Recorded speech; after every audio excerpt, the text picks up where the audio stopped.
Hey, as many of you know, I put out a lot of healing content, and I got this question about my thoughts on dealing with unhealed people.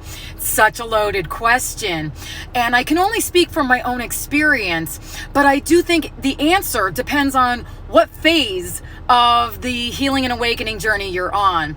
I feel like I went through 3 distinct phases. Phase 1, you're on fire. You don't want to be around anybody, healed or not healed. Nobody. And that's by design. You are supposed to be going within. You're not trying to figure out who you are. You're actually trying to figure out who you're not. And then facing the things that made you that way. You are essentially on fire.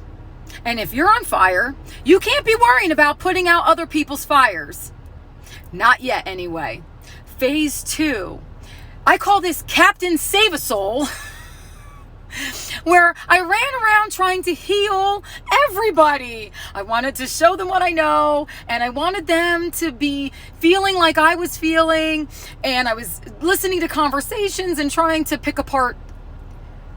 Spoiler alert, that does not work. That does not work. You need to just be a healed person and allow other people to just come forward. Phase 3, A, alchemy and acceptance. You start to accept and integrate your shadows. And when you can do that, you start to recognize that the shadows in everyone else. You start to be okay with other people not being okay.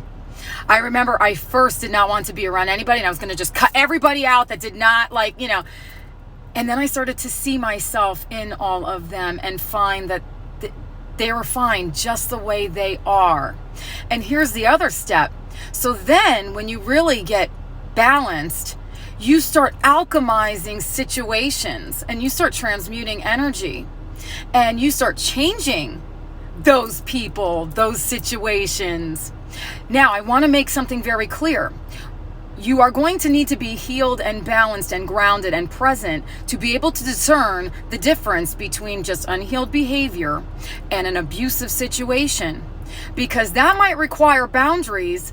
That the lesson is for you to love yourself enough to remove your physical presence from someone that's abusive. Just because you're healed and awakened does not mean that you need to be treated that way. You can offer love without giving physical energy and presence. That's still accepting them, but not at the downfall of yourself. I hope this helps, friends. I love you guys.